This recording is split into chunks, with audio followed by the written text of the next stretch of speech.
Yo, what's going on? Mike from Mike Talk Sports. Henry Cejudo got defeated via split decision against Aljamain Sterling in the main event of UFC 288. Let me tell you guys what's next for Henry Cejudo. Henry Cejudo will retire after UFC 288. Thanks for listening to the video, guys. No, I'm just kidding. In my opinion, Henry Cejudo has that it factor and just that intangible about him that will not allow him to end his career on a loss, even if it's for a title shot. In my opinion, Henry Cejudo is going to flirt with retirement, but ultimately he's going to come back for a couple of fights to make his career end up on top and to have his career end on a high note. When talking about what's next for Henry Cejudo and previewing some fights I think are next for Henry Cejudo, I'll allude to what I thought of that Aljamain Sterling fight. But for the most part, it really did play out how I thought it would play out in the prediction video I did make, and I did think Aljamain Sterling would win this fight. First and foremost, I think there's already pretty good promotion for what Henry Cejudo should do in his next fight, and I think it pretty is clear that he should fight Merab Dvalishvili, the main training partner of Aljamain Sterling, really the gatekeeper of this division. Henry Cejudo was talking about fighting Sean O'Malley and then Alexander Volkanovski, but that looks like that's going to be the path for Aljamain Sterling now. So he was really alluding to, hey, if Aljamain Sterling pulls out of this fight, Merab, you better be ready because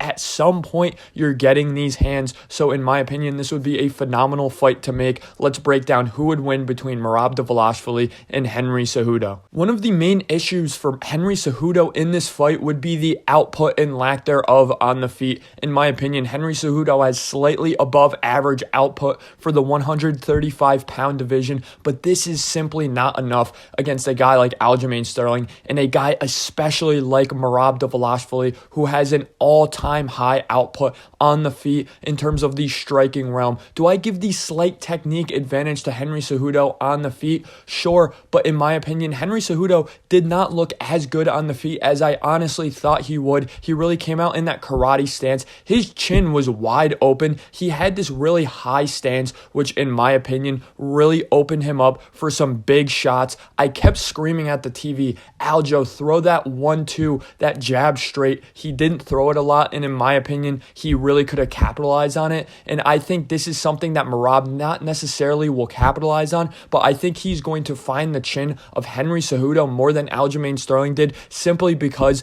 Merab Dvalishvili's output is just even more than Aljamain Sterling's is. And then when we get into the realm of grappling, this is where Henry Cejudo has a bit of a better chance to beat Merab than he did against Aljamain Sterling, because Aljamain Sterling is a backpack. He's really tough to get anything offensively going up against him, and defensively it's even harder defending Aljamain Sterling in his wide body and wide frame. And this is another point of this Merab Dvalishvili versus Henry Cejudo fight, and why I think it would be significantly more competitive and close for Henry Cejudo to ultimately try to win this fight, is really because of that reach and because of that size. It was just way too much for him when going up against Aljamain Sterling. I know this fight was extremely close and it was a split decision, but in my opinion, Aljamain Sterling pretty clearly won this fight either 4-1 or 3-2 on the judges' scorecards, and one of the deciding factors really was the size, not only in the grappling department. You just saw every single time Aljamain Sterling was not in a good position in the clinch, he pretty quickly would reverse position in the clinch up against the fence, which really was a product of him framing and really using that big length and big size. Also, Henry Cejudo really had trouble finding his range, finding that inside boxing up against Aljamain Sterling, whereas I think with Merab, he really would be able to trade with him and exchange with him on the feet. All in all, though, I'll be completely honest, I would pick Merab Dvalishvili to beat Henry Cejudo. In my opinion, the output is way too much, and an issue with Henry Cejudo, and what I really hope is next for Henry Cejudo, not in terms of his next fights, but in terms of his next training camp, he really needs to start to evolve his grappling game. His grappling game, he is a pure Greco-Roman wrestler. He's really good on the feet. His defensive grappling is really good. His takedown defense is very good as well, and his offensive wrestling in terms terms of his takedowns are really solid as well. We saw him land some trips up against Aljamain Sterling, which I do anticipate happening when he goes up against Merab Dvalishvili. The issue is when the fight hits the ground, he simply just sits in his opponent's guard on top. He doesn't get top mount. He doesn't get side control. He has no submission threat whatsoever.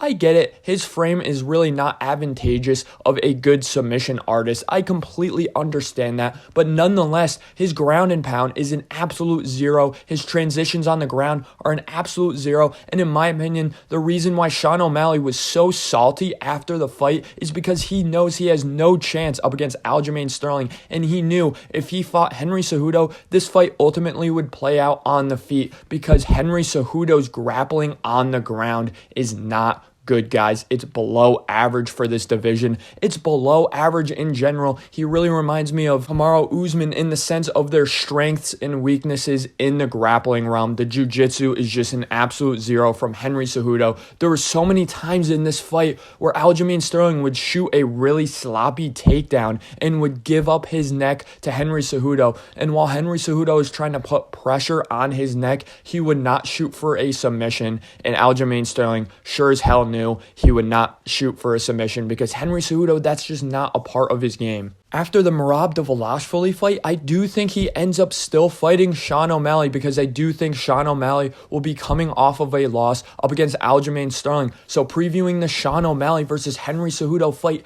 again, he really needs to go back to the drawing board and implement some more offensive grappling on the ground. He needs to implement some good transitions, some smooth transitions on the ground. He needs to implement some really good ground and pound and potentially even a submission threat up against Sean O'Malley because let's be completely honest, if this fight played out on the feet, Sean O'Malley would absolutely toy with Henry Cejudo. And in my opinion, I genuinely would pick Sean O'Malley to beat Henry Cejudo just because I think Henry Cejudo can and will take down Sean O'Malley. I think he will control him for a lot of control time. I think, in fact, that he will control him for at least 2, if not 3 rounds. But I would not be surprised if Sean O'Malley just completely outstrikes him, completely outdamages him because he uses his range really well. And Henry Cejudo, the only other rangy fighter he's ever fought outside of Aljamain Sterling is Dominick Cruz, and Dominick Cruz is not rangy at all in terms of how he uses his size. I also genuinely would not be surprised to see Henry Cejudo move up to 145 to try to capture the 145 belt because I think he knows at this point